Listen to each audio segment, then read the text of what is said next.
एक बार फिर से हमारे चैनल में आपका बहुत बहुत स्वागत है। तो इससे पहले हमारा पॉलिटिकल साइंस 12th क्लास का ऑब्जेक्टिव क्वेश्चन सीरीज चल रहा था, जो कि आपको प्लेलिस्ट में मिल जाएगा। और इससे पहले हमारा पॉलिटिकल साइंस यानी राजनीतिक शास्त्र का सब्जेक्टिव क्वेश्चन सीरीज भी चल रहा है। तो उसमें भी हमने बहुत सारे क्वेश्चन दे रखे हैं। अगर हमारे चैनल पर नए हो तो प्लेलिस्ट में विजिट करके आप वहाँ से देख सकते हो, नहीं तो हम आपको डिस्क्रिप्शन बॉक्स में प्रोवाइड कर देंगे, आप वहाँ से देख लेंगे। ठीक है, तो चलते हैं, आज स्टार्ट करते हैं। बहुत कम दिन बच गया है बोर्ड एग्ज़ाम का।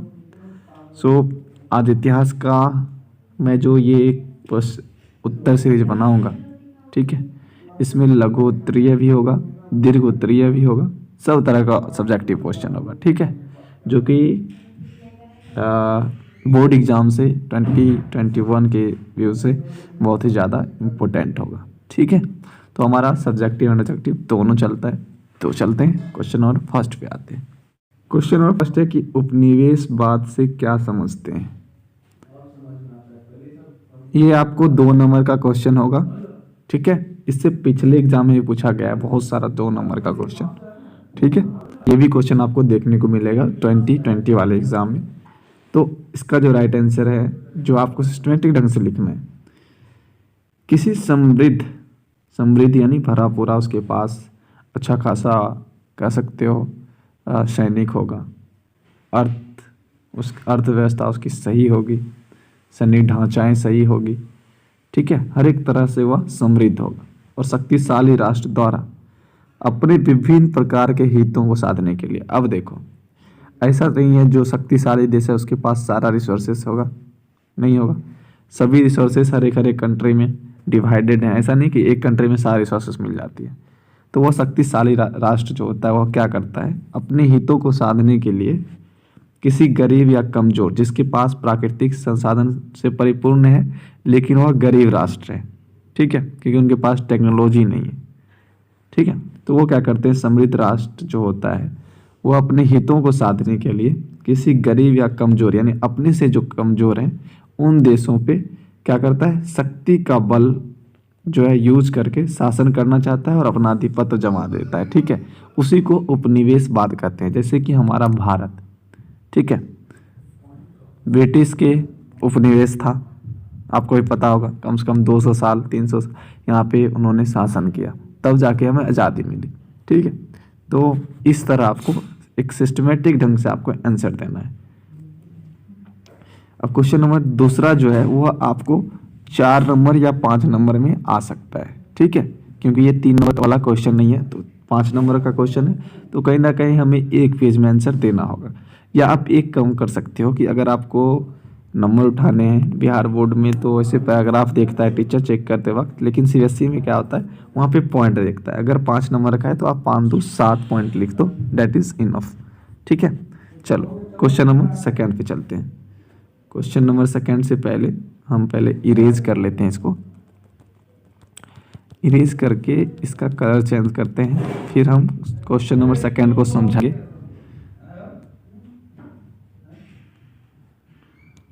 चलिए, क्वेश्चन नंबर सेकेंड कि मोहनजोदारो के विशाल स्नानागार के विषय में लिखिए। डिस्क्रिप्शन इसको विस्तृत रूप से लिखना है, यानी कि 4 नंबर में पूछते हैं ये। ठीक है, तो इसका हमने पॉइंट वाइज दिया है, क्योंकि अगर आपको 4 या 5 नंबर में पूछता है तो आप मैक्सिमम जो है 6 पॉइंट लिख दिए, दैट इज़ इनफ। अब ऐसा नहीं है कि 6 पॉइंट लिख रहे हैं यानी एक लाइन का आप पॉइंट लिख रहे हैं, 2 लाइन का या 3 लाइन का पॉइंट, एक लाइन का सारा नहीं होना चाहिए। ठीक है, तो मोहनजोदारो के विशाल स्नान का जो विषय में लिखना है, तो उसकी विशेषता लिखना है, कहाँ है नहीं है। तो थोड़ा पहले मोहनजोदारो को इंट्रोड्यूस करा देंगे, अगर मोहनजोदारो की बात की गई है तो। ठीक है, तो मोहनजोदारो के 2 भाग में बांटा गया है, आपको पता होगा। प्रथम को दुर्ग कहा जाता है, जो कि ऊंचाई पे है लेकिन छोटा एरिया है। ठीक है, दूसरा निचला सर कहा जाता है, नीचे है लेकिन, यानी कि हाइट जो है उसकी नीचे है लेकिन एरिया इसका बहुत बड़ा है। किसका, जो निचला सर है, निचला सर के अकॉर्डिंग जो दुर्ग है छोटा सर, वो इसकी ऊंचाई पे है लेकिन छोटा है।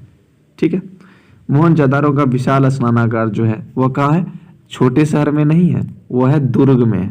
ठीक है, दुर्ग में स्थित है, जो कि 39 फीट लंबा और 23 फीट चौड़ा और 8 फीट गहरा है। उसमें उतरने के लिए उत्तर और दक्षिण की ओर से सीढ़ियां बनाई गई है।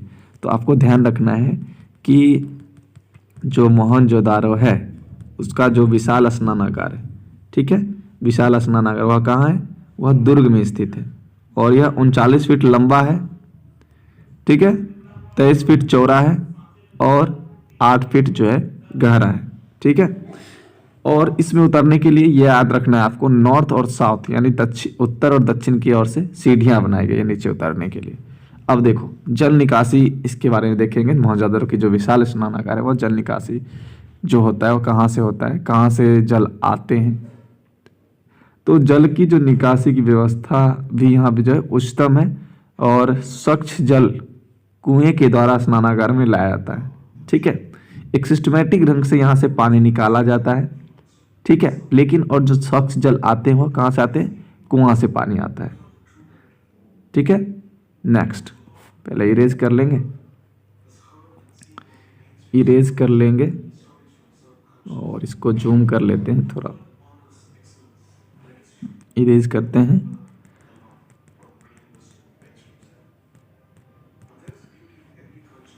अब हम लोग को ये पॉइंट देखना है, यह विशाल स्नानागार किस लिए यूज होता है? कर्मकांड, पूजा पाठ के लिए उपयोग किया जाता है, ठीक है, ध्यान रखना है आपको।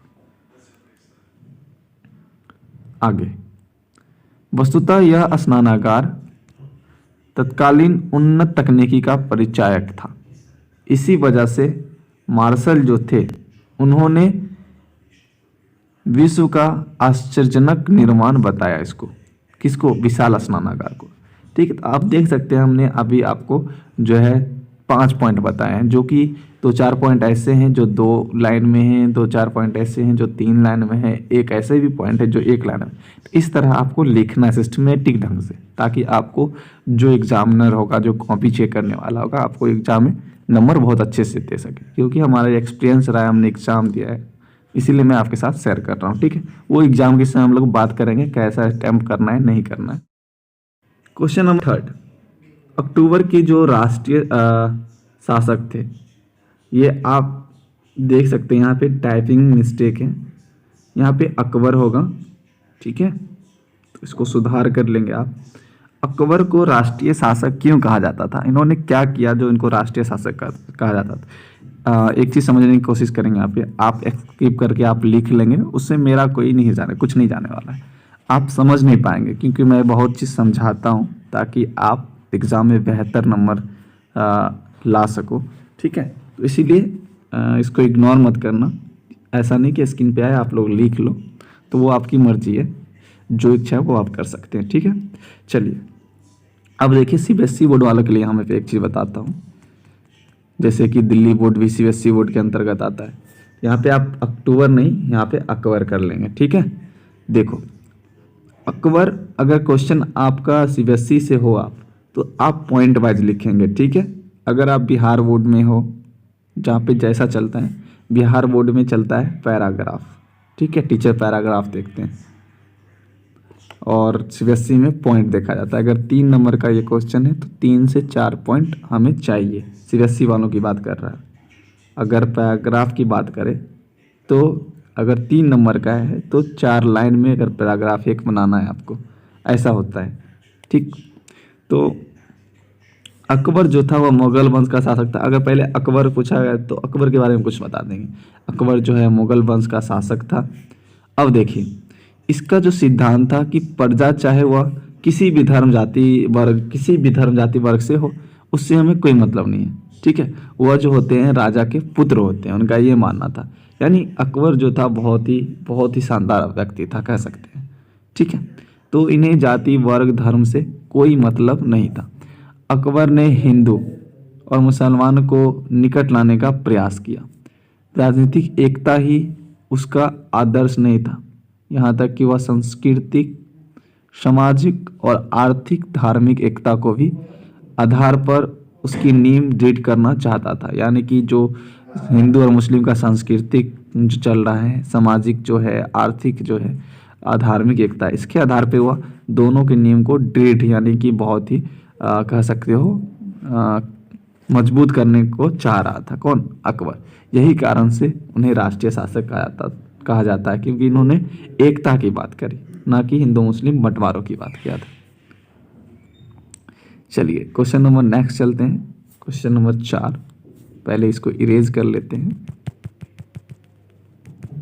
यहाँ पे आप अकबर कर लेंगे क्वेश्चन नंबर 3 से पहले। क्वेश्चन नंबर 4, ये आपको 3 नंबर का क्वेश्चन होगा। क्वेश्चन नंबर 4 है कि चंपारण आंदोलन के क्या कारण थे। तो सीएससी वाले पॉइंट में लिखेंगे, यानी कि आपको यहाँ हो गया 1 पॉइंट, यहाँ हो गया 2 पॉइंट, यहाँ हो गया 3 पॉइंट, ये हो गया 4 पॉइंट, ऐसे करके आप लिख लेंगे। तो गांधी जी के नेतृत्व में बिहार के चंपारण जिला कहाँ है? आपको ध्यान रखना है, बिहार में। सन 1917 से 18 में चंपारण सत्याग्रह हुआ। गांधी के नेतृत्व में भारत में किया गया पहला सत्याग्रह था। गांधी जी का यह भारत में पहला सत्याग्रह था। अब देखो रीजन क्या था सत्याग्रह करने का। हजारों भूमिहीन किसान जो थे, सबसे पहले जो गांधी जी थे, ये किसके आग्रह पे गए थे? तो आपको पता होगा, अगर पता है तो आप कमेंट सेक्शन में बताइए, हम नहीं बताएंगे यहाँ पे, ठीक है, कि कौन से किसान थे जिनके आग्रह पे गांधी जी चंपारण गए थे। ठीक है, पूरा नाम बताना है। तो हजारों किसान जो थे वहाँ पे भूमिहीन किसान थे, मजदूर और गरीब किसान थे। खाद्यान्न के बजाय उन पे जो अंग्रेज है वह नील और अन्य नकदी फसलों की खेती कराने के लिए अंग्रेजों द्वारा बाध्य किया जा रहा था।